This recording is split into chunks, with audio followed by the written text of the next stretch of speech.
Elias viveu num tempo em que a idolatria e a apostasia dominavam o panorama nacional. A advertência contida no segundo mandamento era muito importante, muito apropriada para aqueles dias, porque naqueles dias eles adoravam não apenas a Baal, mas adoravam a Moloque, adoravam a Tammuz, adoravam a Ishtar, adoravam a Dagon, adoravam a Astarote, e nós poderíamos seguir aqui com a lista. Nos dias de Paulo, quando ele chegou em Atenas, Paulo viu nos atenienses um povo tão idólatra. Em cada esquina por onde Paulo passava havia uma estátua a um Deus. E Paulo chegou a encontrar até uma estátua que estava escrito ao Deus desconhecido. E nós conhecemos a história, irmãos. Agora a pergunta é: e o que dizer de hoje? Será que existe tanta idolatria hoje também como havia naqueles dias? O que é que os senhores me dizem? Eu não sei quanto a você, mas eu estou seguro de que nós estamos vivendo numa época que poderia ser considerada uma edição piorada ou revisada e piorada dos dias de Elias. No livro Profetas e Reis, a página 117, nós lemos o seguinte: a história está se repetindo. O presente século é tão verdadeiramente um século de apostasia como aquele em que viveu Elias. Olhem só isso: milhares estão seguindo os deuses deste mundo, riqueza, fama e prazeres. Irmãos, a verdade é que uma idolatria feroz domina o planeta nos nossos dias. Hoje nós vivemos na era da idolatria religiosa, vivemos na era da idolatria do dinheiro, vivemos na era da idolatria do jogo, da idolatria do sexo, da idolatria da música, da idolatria das drogas. Vivemos na era da idolatria da cultura, idolatria da raça, idolatria da bebida, idolatria do eu, que é a base de todas as idolatrias. Numa palavra só: idolatria. Por isso o estudo desse segundo mandamento é tão importante para nós hoje, como foi ao longo da história para todos os povos que nos antecederam. Alguns desses deuses que nós mencionamos, irmãos, modernos, eles são mais sofisticados, são mais refinados e o são a tal ponto que nós nem chegamos a considerá-los deuses. Não conseguimos vê-los como uma ameaça à nossa relação com Deus, quando na verdade eles são. Deus elegeu Israel para ser uma nação santa.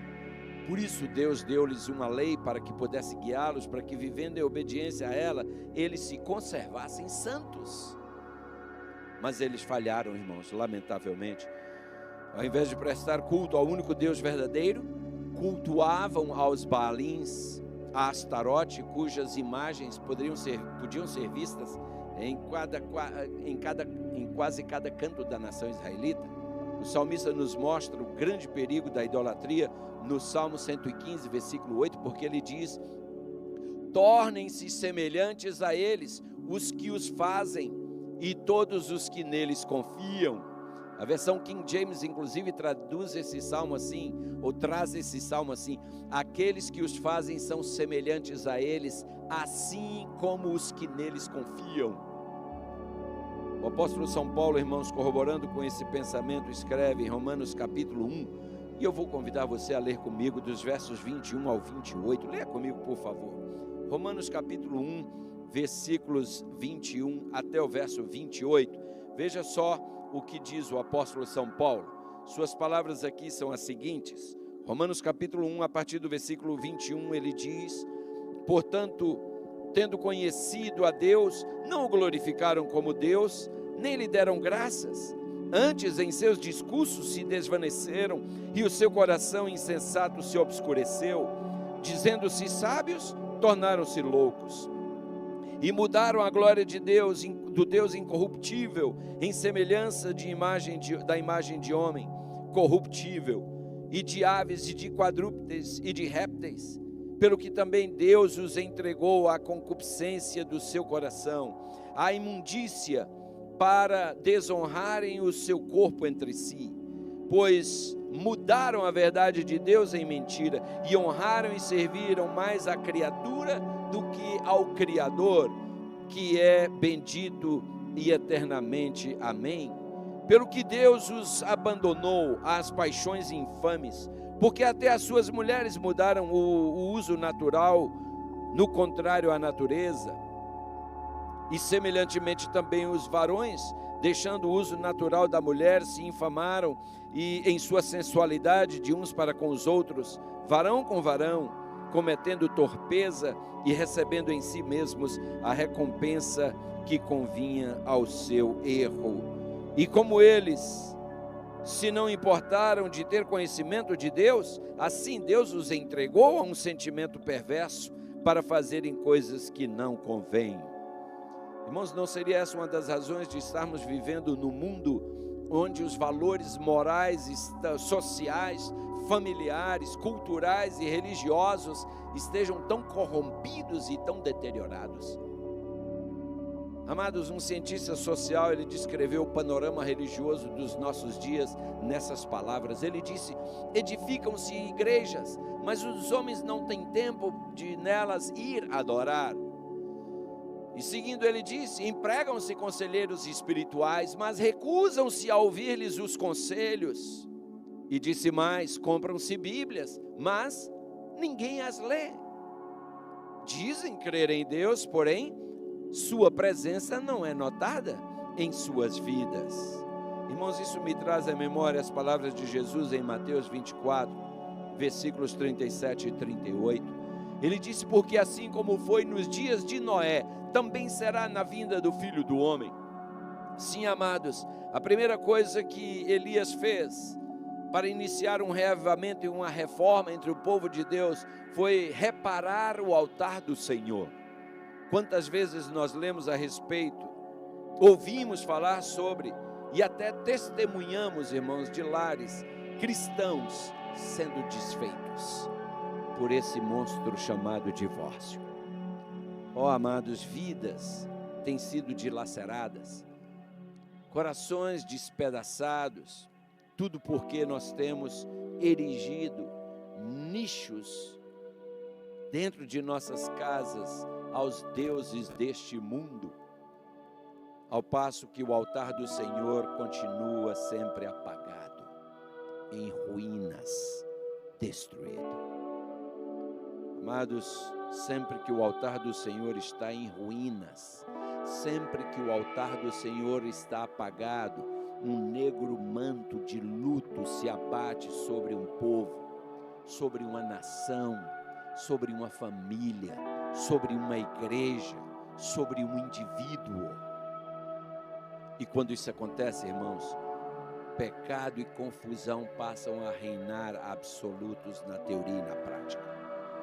Naquele contexto em que Elias se encontrava, parecia não haver ninguém que ousasse se expor, colocando-se abertamente em oposição àquela predominante apostasia e blasfêmia institucionalizadas.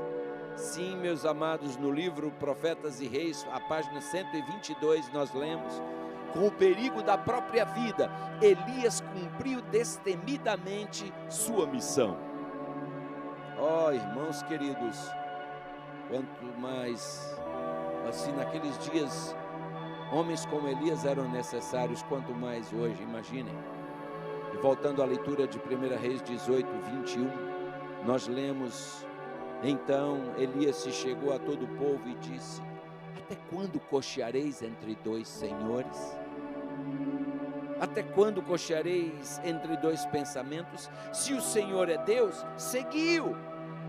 Se Baal é Deus, seguiu. Não é-nos possível imaginar aquela cena. Elias confrontando aquele povo, olhando para eles, olhando para aqueles profetas de Baal, e em seguida ele olha para o altar do Senhor que está derribado, que está totalmente quebrado, e quem sabe balançando a cabeça, Elias se volta para o povo e diz, seguramente com os olhos cheios de lágrimas, ele profere essas palavras: Até quando vocês vão ficar na dúvida entre dois senhores, entre dois pensamentos? Por favor, se se o Senhor é Deus, sigam a Deus. Mas se Baal então sigam a Baal, mas definam-se, decidam-se. Vejam a triste nota que encerra o verso. O verso encerra dizendo: o povo nada lhe respondeu. Sabem por que o povo não respondeu nada, irmãos? Porque aquele povo estava em cima do muro. Aquele povo não tinha coragem de se decidir. Quem sabe esperando para ver a decisão da maioria. Irmão, Josué fez um apelo semelhante e concluiu com essas monumentais palavras lá em Josué 24:15. Nós bem conhecemos. Josué disse: porém, se vos parece mal aos vossos olhos servir ao Senhor, escolhei hoje a quem servais, se aos deuses a quem serviram vossos pais que estavam da além do rio, ou aos deuses dos amorreus em cuja terra habitais. Porém, fiquem sabendo de uma coisa: eu e a minha casa faremos o quê? Serviremos ao Senhor. Irmão, Jesus deixou muito claro que ninguém pode servir a dois senhores, porque ou há de odiar um e amar o outro, ou claro, há de chegar-se a um e desprezar o outro. Vejam que nós encontramos no livro Mensagens Escolhidas, volume 2, a página 152, ali diz assim: neste século, falando do século que nós estamos vivendo, neste século, justamente antes da segunda vinda de Cristo nas nuvens dos céus, o Senhor chama homens que sejam fervorosos e preparem um povo que subsista no dia do Senhor, homens de decidida fidelidade, homens que ponham a mão numa ação errada e digam: isso não está segundo a vontade de Deus. Diante daquela multidão estupefata, irmãos, Elias começa agora a reconstruir o altar do Senhor. Eu acho interessante que só depois de Elias ter restaurado o altar do Senhor, foi que ele colocou uma oferta sobre ele, foi que ele ofereceu o sacrifício. Só depois de colocar a oferta sobre o altar, foi que Elias orou. Irmãos, por que só depois? Por que não antes? Eu digo aos senhores porque o Senhor não aceitaria e continua não aceitando uma oferta ou orações sobre um altar quebrado. Não adianta você ficar orando quando você está com o altar quebrado na sua casa, na sua vida.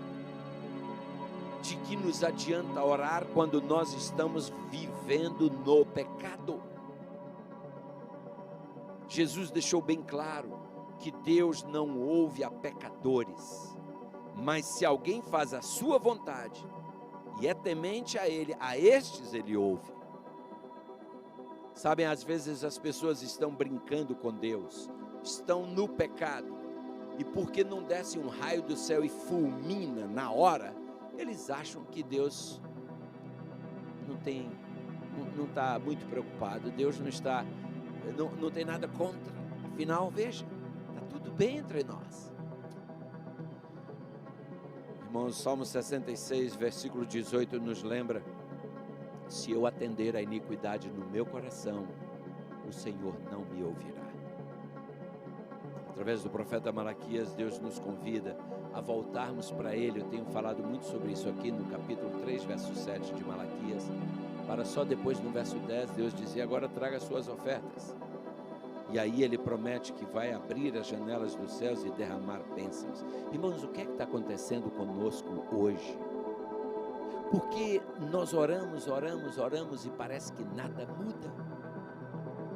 Porque, irmãos, nós vamos à igreja, oferecemos a Deus um culto e parece ter sido tudo em vão.